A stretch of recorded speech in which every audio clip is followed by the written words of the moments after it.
If you've never created a website before, if you've never registered a domain name or had to get hosting or build a WordPress site, then this is going to make everything really simple for you. It can be really confusing. I've seen lots of people ask the question in forums and other places, I don't know how to make a website. I can't do affiliate marketing because they tell me that I need to have, a website and all this sort of stuff and register a domain. I don't know how to do it. Well, this solves your problem, because unlike other courses out there which, tell you one little bit of information, I'm actually giving it all to you right here. It's going to be a real eye-opener if you've never done this before. So let's get right into it. First of all, what we're going to do is we're going to go to GoDaddy. So it's godaddy.com, GODADDY.com. And then we're going to go to HostGator, right? HostGator.com. Okay, we're gonna host our WordPress site there. We're going to pick the domain name, and then we're going to direct that domain name to our hosting at HostGator, right? And HostGator actually has a built-in quick install section where we will instantly create your WordPress site. It actually does it all for you. So it's really, really easy. In fact, the most time-consuming part of this whole process is actually just going to be thinking of your domain name if you haven't already thought of it. So let's start with that. Okay, first of all, come to GoDaddy, and you'll need to create an account. If you go up to the top right-hand corner here, and this is free by the way, if you don't already have an account, just click on that and come to create my account. Okay, and you'll just need to enter your email address, choose a username, choose a password, and a 4-digit PIN, just for security reasons. And click I agree. And it's as simple as that. Easy peasy. Okay, so let's start with trying to come up with a domain name to register. Now, if you already have a domain name in mind and you've already checked it out and it's available, then you can skip the whole trying to find a domain name process. But what I'm going to do now, for those that haven't done it before and need help choosing a domain name, I'm just going to go through some really simple methods and brainstorming ideas, because your ideal domain name is not always available. So let's just take a look at that. So here we are. I'm in my account now at GoDaddy.com, so I'm logged in. Now I just want to do an example. If I was to type in, let's say xyz.com, even though I've never, this is in the search box by the way, I've never actually typed this in before, but I can almost guarantee every .com extension, every .com domain name is pretty much gone. And XYZ, I can almost guarantee that it's not available. I'm just showing you this for an example. So, sorry, XYZ.com is taken. This is something that you're going to come across a lot while trying to find a .com name. If we look below, it gives us some alternative results. So, xyz.guru, xyz.co.nz. So that's a country domain name there for New Zealand, right? You probably don't want that. It's not really relevant to, unless you're doing a country base, maybe a travel site, New Zealand or something, you might want a .co.nz. But let's say that you were doing affiliate marketing. Then, a .co.nz domain extension is not really relevant to your industry, is it? And something else I just want to point out really quickly is that there used to be this big thing about .coms, the COM, having a lot of authority with the search engines like Google, and you had to have a .com. Well, that's not true anymore. I've done my research into this, and I can tell you that there is a whole heap of top-level domain names that you can choose from, and they have the same relevance as a .com. Well, actually what happens is that Google doesn't care about the domain extension much anymore. The country specific ones they do, it does take into account, but for everything else, there is a whole heap of new top level domain names you can choose from.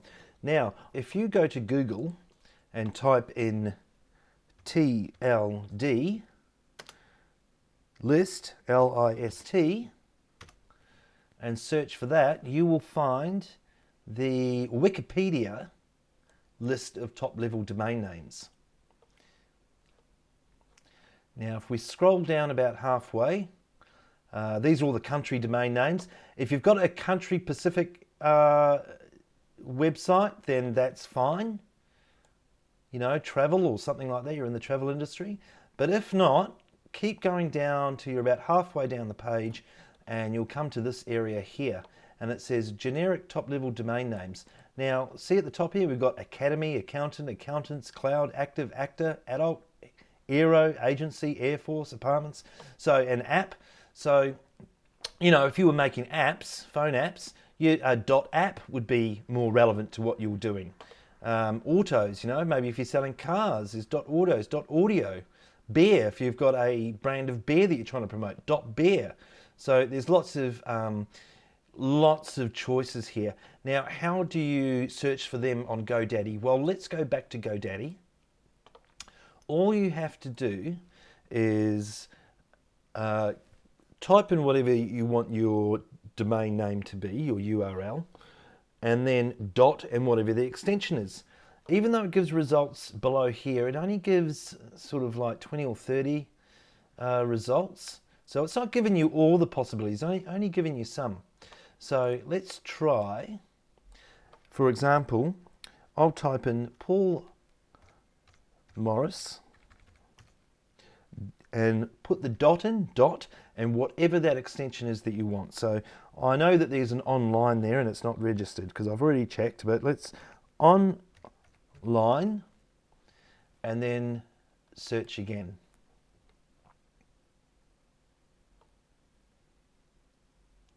paulmorris.online, $6.99, really cheap. So that's a really cheap extension to buy. They all vary. I mean, it depends on the combination and the extension.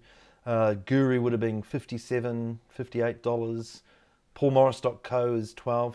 Remember, these don't really matter that much as far as the search engine rankings go, but it's relevancy. So if you saw paulmorris.guru, you would know that I'm probably, I'm a guru in something. I know something about something. Paul Morris website, that was my website. Just examples like that. See how it doesn't have all the possibilities in here? That's why you need to go and pick a domain extension off the list, one that you want to use, one that's relevant to your niche, right? And then you want to go back in here and just punch in the dot and whatever that is and see if it's available. Okay, so it's as easy as that. Now there is, this is really cheap, and I want to really show you how to do every step of this as much as I can.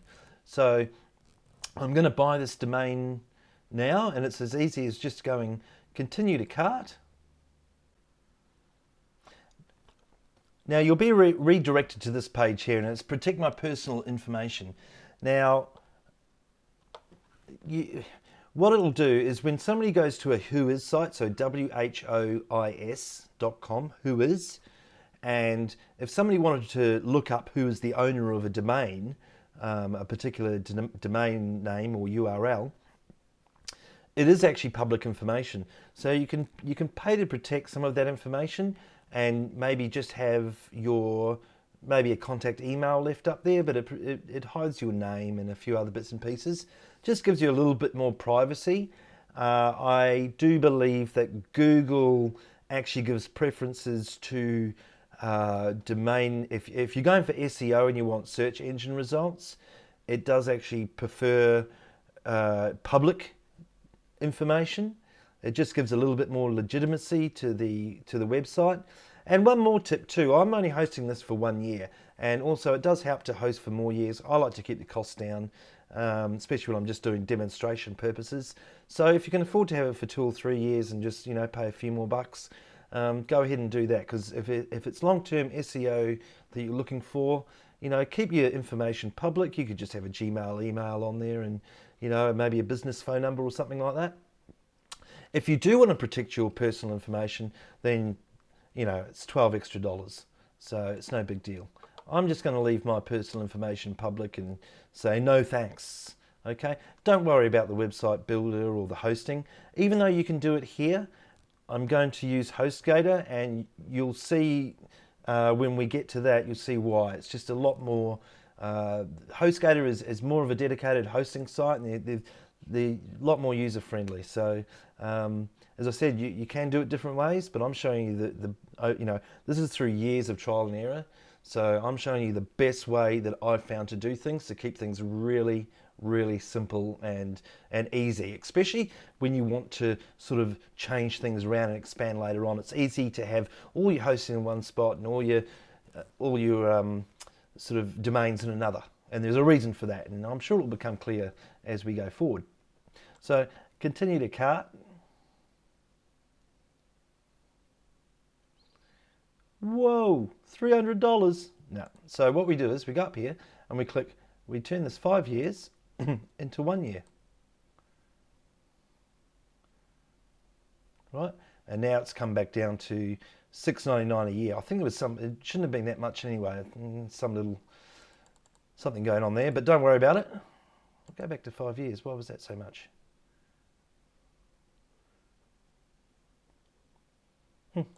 Anyway, 1 year is what we're going to register it for, and it comes to with taxes and everything else, $7.24.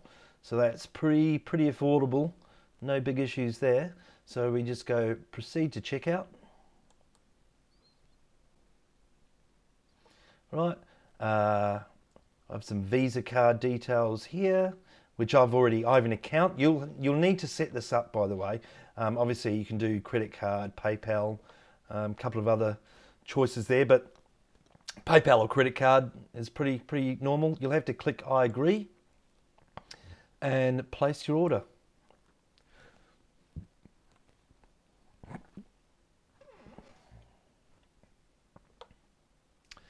Now, they keep trying to upsell stuff, of course, like everyone does. But here in my, it says your payment was successful. You've got a great new domain. Next step, get a website. Ignore this. Do not do it. We're not going to do this. Okay. I've got a better way of doing it. Easier for you anyway. The problem is you get sucked into these things and they're upselling stuff to you that you don't need. And I'm going to do it a far simpler way. So basically we're done here. It's all registered. So all we need to do now is we go to the top right hand corner now, and this drop down menu will open, and you can go over here to manage my domains.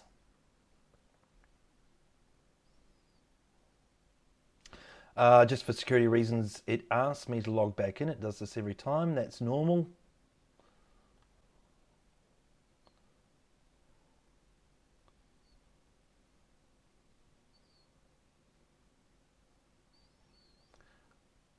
Okay, so this is where all my domains that I already own are, and this is the one here that we just registered. Paul Morris Online is almost ready for you. Okay, there's a little gear mark up here, domain settings. We can go in and have a look. Now, okay, so just here it's set to, it's got automatic renewal on. You know, you might want to leave that on or off. I normally turn automatic renewals off because I'm continually registering new ones, and sometimes a website works out and sometimes it doesn't, and you know, I get sidetracked. So I'd rather be reminded by email, which GoDaddy does. It'll send you a reminder email when it's due to be renewed, and I'll decide then whether I want to renew it or not. Okay, here's that contact information. It gives the option again to add privacy, so that's an option. You know, if we decided to go public but we wanted to add privacy later, we can do it here, and we can edit all our contact details right here. Okay, additional settings. Now, this domain that we've just registered, it's not ready straight away. Domains, when they are first registered, take time to propagate.